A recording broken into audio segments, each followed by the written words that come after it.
Alors, quelques idées reçues quand on parle de chauffage au bois. La première idée reçue, c'est celle du manque de bois et de la déforestation. Alors, vrai ou faux? C'est donc la première question à laquelle je vais vous proposer de répondre ce soir. Donc, filière bois et production de bois énergie. Donc d'abord un mot pour me présenter. Donc Douglas Martin, je suis le directeur de l'interprofession Fibois-Rhône. Donc on est une association de professionnels de la filière bois. Quand on parle de filière, on parle de l'amont à l'aval de la filière, donc des forestiers, des scieurs en première transformation, charpentiers, architectes, après tout ce qui est prescription.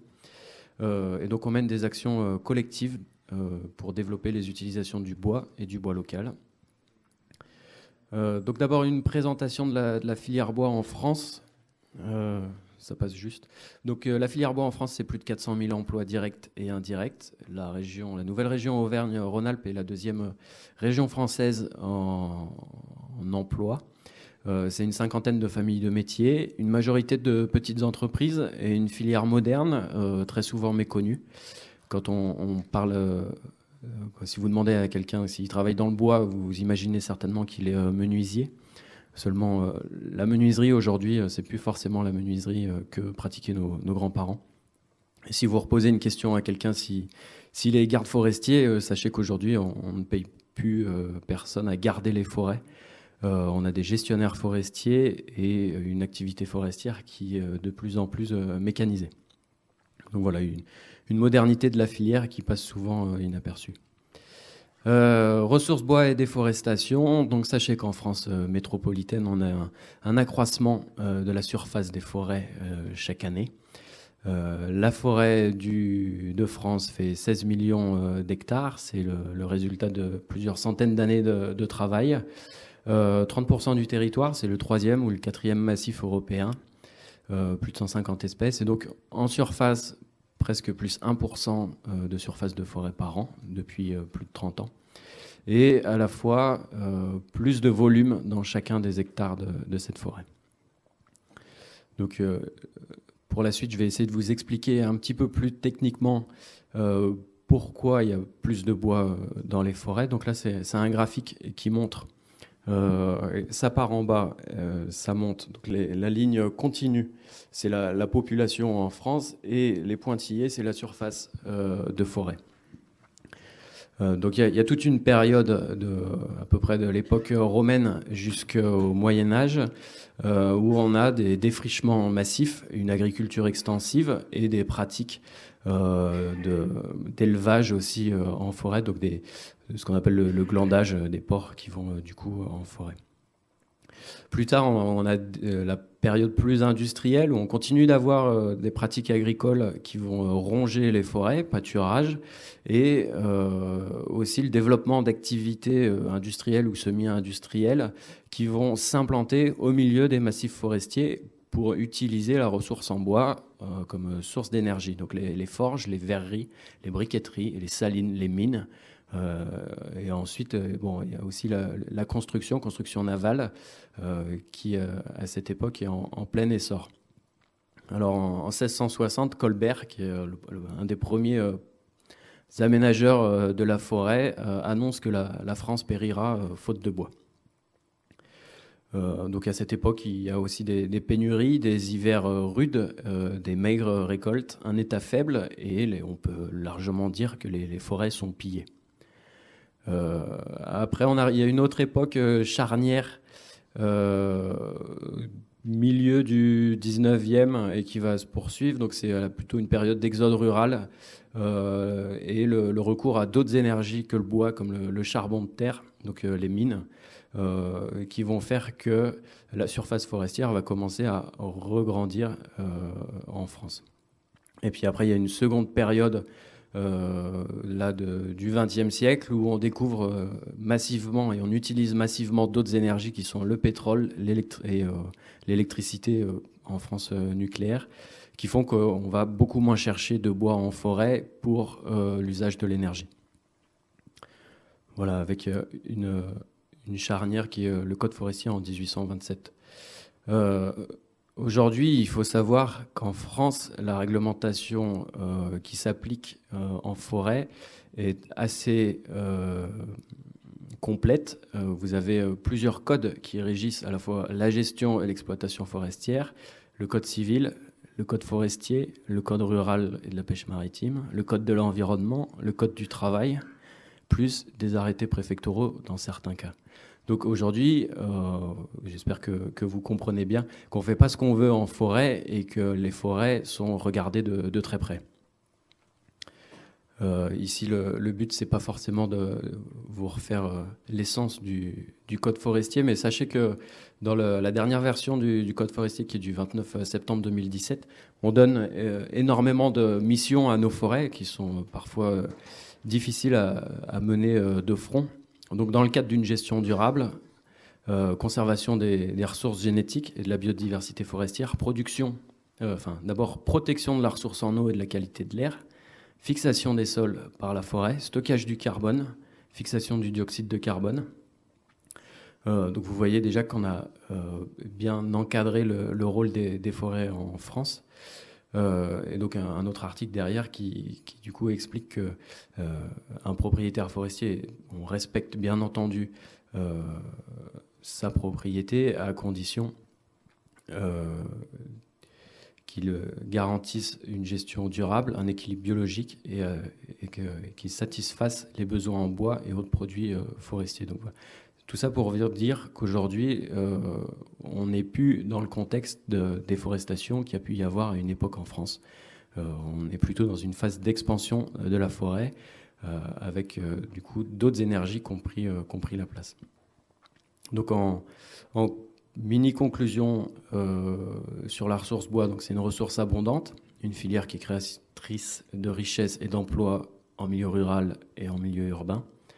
On a une forte demande aujourd'hui sur le bois construction et le bois énergie, mais on garde un cadre réglementaire et des contrôles assez sévères. Aujourd'hui, il y a des contrôles qui se font, notamment avec des technologies satellites.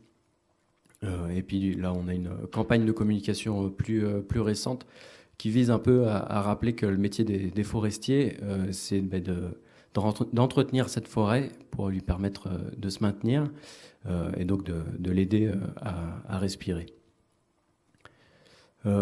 Quelques chiffres. Donc la production de bois en France, c'est plus de 83 millions de mètres cubes par an. Une récolte de bois d'œuvre qui est autour de 20 millions de mètres cubes. Du bois industrie, donc c'est ce qui est panneau, papier, autour de 11 millions de mètres cubes. Et en dernier lieu, c'est la récolte de bois énergie, donc directement en forêt, qui est autour de 8 millions de mètres cubes par an. Donc vous voyez bien qu'aujourd'hui, on a un accroissement de la ressource en forêt, puisqu'on ne va pas récolter, loin de là, les 83 millions de mètres cubes que les forêts produisent. Donc voilà, le moteur de la filière, c'est le bois construction, mais vous avez aussi les filières d'industrie papier et l'énergie comme la plaquette forestière. Donc les principaux combustibles qui sortent donc de la forêt, c'est la bûche, c'est le combustible le plus traditionnel, feuillu, plutôt bois dur. Et donc c'est aussi des sous-produits du bois d'œuvre quand les bois sont tordus. Ou des parcelles de taillis qui n'ont aucun potentiel pour faire du bois d'œuvre.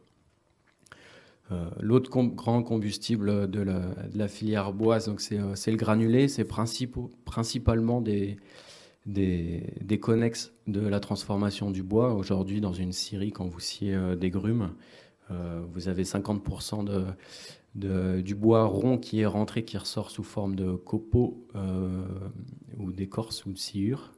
Donc on a aujourd'hui un gros gisement sur ces connexes qui sont liés à la transformation du bois. Alors on ne détaillera pas ce soir le granulé au bois puisqu'on avait déjà fait un 5 à 7 spécifique avec du coup l'intervention de Propellet. On parlera ce soir plutôt de bûches et de plaquettes déchiquetées. Donc la plaquette forestière, c'est le troisième grande famille de produits forestiers, produits bois énergie qui sort des forêts. Donc, soit des sous-produits dans des parcelles de bois d'œuvre, soit des parcelles sur lesquelles on n'arrive pas à faire de bois d'œuvre du tout, où on a des taillis sur lesquels on revient tous les 30, 40, 50 ans pour spécifiquement venir chercher du bois de chauffage. Et donc on a aussi en place une filière de bois de recyclage qui représente aussi un grand gisement. Voilà, donc là, un peu sur la ressource. Deuxième idée reçue sur le chauffage au bois, c'est le fait que le chauffage au bois polluerait l'air. Donc j'ai repris l'étude du Grand Lyon sur la qualité de l'air, étude basée sur les recensements Atmo. Donc il faut savoir effectivement que sur l'agglomération lyonnaise, entre 2001 et 2002, il y a eu 424 décès prématurés liés à la question de la qualité de l'air. Donc c'est une question de santé publique qu'on ne peut pas mettre de côté. Maintenant, quand on regarde l'évolution depuis les années 2000, on s'aperçoit que donc il y a eu d'énormes progrès qui ont été faits. Il y a des émissions qui ont été diminuées par 2 dans certains cas. Donc en fonction des secteurs d'activité, je reprends l'étude Atmo Auvergne-Rhône-Alpes de 2015 sur la métropole de Lyon. Donc vous avez différentes sources de pollution. Les premiers, c'est les oxydes d'azote. Le chauffage au bois serait responsable de 1%. Après, vous avez des particules fines inférieures à 10. Donc le chauffage au bois serait responsable de 30%. Sur les plus petites particules encore, le chauffage au bois serait responsable de 35% des émissions. Alors on relève un niveau d'oxyde de carbone, mais moi je le considère un petit peu moins puisque nos forêts séquestrent le carbone en face, donc pour moi ça n'a pas lieu d'être retenu. Dioxyde de soufre, donc le bois n'est pas ciblé. Et dans les gaz à effet de serre, nos forêts séquestrent 20% du CO2, donc je ne le retiens pas. Donc au global, le bois serait responsable en tout, si on compte à peu près 10% des émissions. Donc c'est pas forcément le premier pollueur. Maintenant, il faut évidemment accompagner la transition vers des systèmes à meilleur rendement. Donc c'est une responsabilité partagée aujourd'hui. Donc la filière bois fera les efforts qu'elle doit faire pour être le plus exemplaire possible. Maintenant, c'est une responsabilité qui est partagée aussi avec le monde du transport. Quand on regarde les cartes de où sont les lieux les plus pollués, c'est pas forcément là où on a la majorité de systèmes de chauffage. Donc un raccourci souvent qui voudrait qu'on dise que le chauffage au bois pollue, c'est un petit peu plus compliqué que ça. Il faut faire attention aux raccourcis. Et effectivement, parmi les sources de pollution à l'air, le chauffage au bois, et en particulier des systèmes vétustes ou des mauvaises utilisations, peuvent polluer l'air. Et du coup, j'insiste aussi sur les questions d'habitude. L'étude qui a été menée sur le Grand Lyon montre qu'il y a 45% des usagers qui brûlent du bois de récupération. Donc on a un vrai souci aussi sur les pratiques à mener pour qu'on s'assure que le combustible qui est réellement utilisé réponde aux exigences après du matériel et de notre question de santé publique. Une autre idée reçue sur les changements de pratique, c'est qu'il y aurait personne pour accompagner les personnes à évoluer. Donc, sachez que sur le Rhône et la métropole de Lyon, vous pouvez appeler le numéro de l'espace info et énergie qui est ici en bas pour recueillir toutes les informations sur les aides. Alors, il y a les aides nationales pour les particuliers, crédit d'impôt, les certificats d'économie d'énergie, et en fonction des territoires, des aides locales pour les maîtres d'ouvrage, pour les autres maîtres d'ouvrage que les particuliers. Vous avez aussi une aide régionale qui existe. Enfin, tout ça, ça reste assez compliqué. Le plus simple, c'est de prendre contact avec l'espace info énergie. Donc, ce soir, vous aurez une présentation des aides du Grand Lyon. On voulait quand même présenter l'aide de la communauté de l'Ouest rhodanien, les aides qui du coup sont assez importantes et à mon avis il ne faut pas passer à côté. Donc c'est 70% des études et jusqu'à 80% de l'investissement avec un accompagnement technique à disposition sur l'accord, qui est Claire Rigal et qui est dans la salle si vous voulez tout à l'heure lui poser des questions. Une dernière diapositive pour vous présenter un outil simple qui peut vous aider à faire des simulations sur des systèmes de chauffage que vous voulez comparer. Donc c'est l'outil Thermix qui est accessible sur Internet. C'est assez simple à utiliser, ça vous permet déjà d'avoir un premier avis sur les 2 ou 3 options. Ce qu'on voit quand on fait le calcul sur 20 ans, c'est que les énergies renouvelables coûtent maintenant moins cher que les fossiles, notamment grâce aux aides qui sont mises en place.